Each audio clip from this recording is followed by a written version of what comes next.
ছাত্ৰ ছাত্ৰীসকল, তোমালোকলৈ আজি তৃতীয়মান শ্ৰেণীৰ বছৰেকীয়া পৰীক্ষা 2024-25 বৰ্ষৰ বানান শ্ৰুতলিপিৰ প্ৰশ্নকাকতখন লৈ আহিলোঁ। এই চোৱাচোন, প্ৰশ্নকাকতখনত আহিছে যে যুক্তাক্ষৰ গঠন কৰা আহিছে। এইটো কৰেয়া ক্ৰ, তোমালোকে নিশ্চয় জানা কৰেয়া ক্ৰ। তাৰপিছত এইটো তয় ৱেব ব, তাৰপিছত এইটো শয়নয়াজ ন, তোমালোকে জানা এইটো। তাৰপিছত এইটো শয়থয়াস্থটোত তোমালোকে ভাঙিব হ'লে স যোগ থ শয়থয়াস্থ হ'ব। তাৰপিছত এইটো আকৌ এইটো হ'ব দন্ত স যোগ থ, এইটো শয়থয়াস্থ। এইটো হ'ল ন্যয় জয়াঞ্জ, এইটো হ'ব। তোমালোকে নিশ্চয় জানা এইটো কথা। তাৰপিছত এই তলত দিয়া 3 নম্বৰত আছে, তলত দিয়া যুক্তাক্ষৰ কেইটা শেষত প্ৰয়োগ কৰি একোটিকৈ বানান লিখা। এইটো তোমালোকে অন্ধ লিখিব পাৰা, অন্ধ।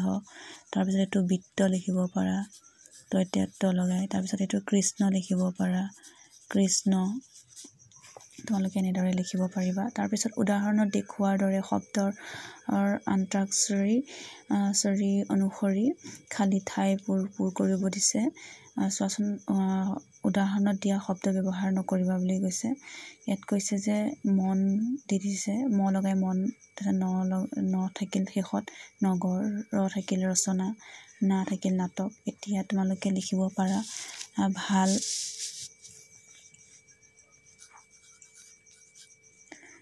ভাল। তাৰপিছত তোমালোকে ল'ৰা লিখিব পাৰা, ল'ৰা। ৰাতি লিখিব পাৰা, ৰাতি। তাৰপিছত তোমালোকে তিয়হ লিখিব পাৰা, তিয়হ লিখিব পাৰা। এনেদৰে তোমালোকে শব্দবোৰ লিখিব পাৰা। তাৰ পাছতে তোমালোকৰ চোৱাচোন, তলত দিয়া বাকচটোত 4টা আখৰেৰে গঠিত 4খন নদ নদীৰ নাম ওলট পালটকৈ দিয়া আছে। সজাই লিখা বুলি কৈছে। যিহেতু এটা আখৰ এবাৰ ব্যৱহাৰ কৰিব পৰা যাব, ইয়াত তোমালোকে ব্ৰহ্মপুত্ৰ কৰিব পাৰা। চোৱা, ব্ৰহ্মপুত্ৰ, এইটো পুত্ৰ। তাৰপিছত তোমালোকে ধনশিৰি, তাৰপাছত তোমালোকে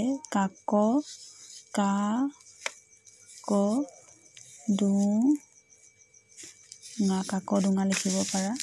তাৰপিছত তোমালোকে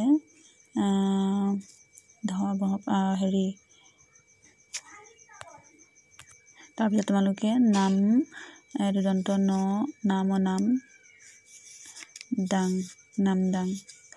নামদাং লিখিব পাৰা। তোমালোকে 4খন ওলাব, ব্ৰহ্মপুত্ৰ, ধনশিৰি, কাকডোঙা আৰু নামদাং, 4খন ওলাব। তাৰপিছতে আছে এইটো আখৰ মানে জখলাকেইটা চোৱাচোন, এইটো ন লগাই নলা লিখিব পাৰা বা নদী লিখিব পাৰা। তাৰপিছত তোমালোকে নঙলা কৰিব পাৰা, 3টা আখৰত নঙলা। তাৰপাছতে তোমালোকে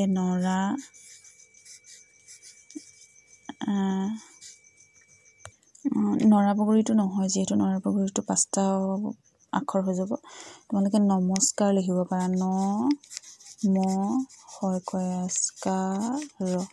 নমস্কাৰ লিখিব পাৰা। তাৰপাছতে 7 নম্বৰত আহিছে, তলৰ শব্দকেইটা সুন্দৰ হাতৰ আখৰে লিখিব দিছে। ৰামচন্দ্ৰ, সিদ্ধান্ত, তাৰপিছত বিশ্বাস, আকৰ্ষণ, এইকেইটা এবাৰ লিখিব দিছে। তাৰপিছতে আহিছে তলত দিয়া দফাটি সুন্দৰ হাতৰ আখৰে লিখিব দিছে। এই দফাটি ধুনীয়াকৈ সুন্দৰ হাতৰ আখৰে লিখিলেই হৈ গ'ল। 6 নম্বৰ আহিছে।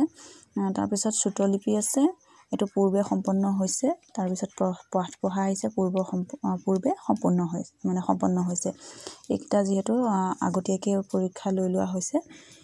তাৰ পাছতে এইটো ধুনীয়াকৈ গোটেই দফাটো, কিন্তু এটাও শব্দ নেৰিবা, আখৰ নেৰিবা। ধুনীয়াকৈ আহোম ৰজাসকলৰ ভিতৰত জয়মতীৰ বৰপুত্ৰ লাই শ্ৰেষ্ঠ আৰু প্ৰতাপী ৰজা আছিল। তেওঁক আমি স্বৰ্গদেউ ৰুদ্ৰসিংহ বুলি জানো। ৰুদ্ৰসিংহই মাকৰ স্মৃতিত নিৰ্মাণ কৰোৱা জয়দৌল আৰু জয়সাগৰ পুখুৰীয়ে তেওঁক মাতৃক সদায় অমৰ কৰি ৰাখিছে। এই কথাখিনি গোটেইখিনি ঠিক আছে। আজিলৈ ইমানতে সামৰিছোঁ। ধন্যবাদ।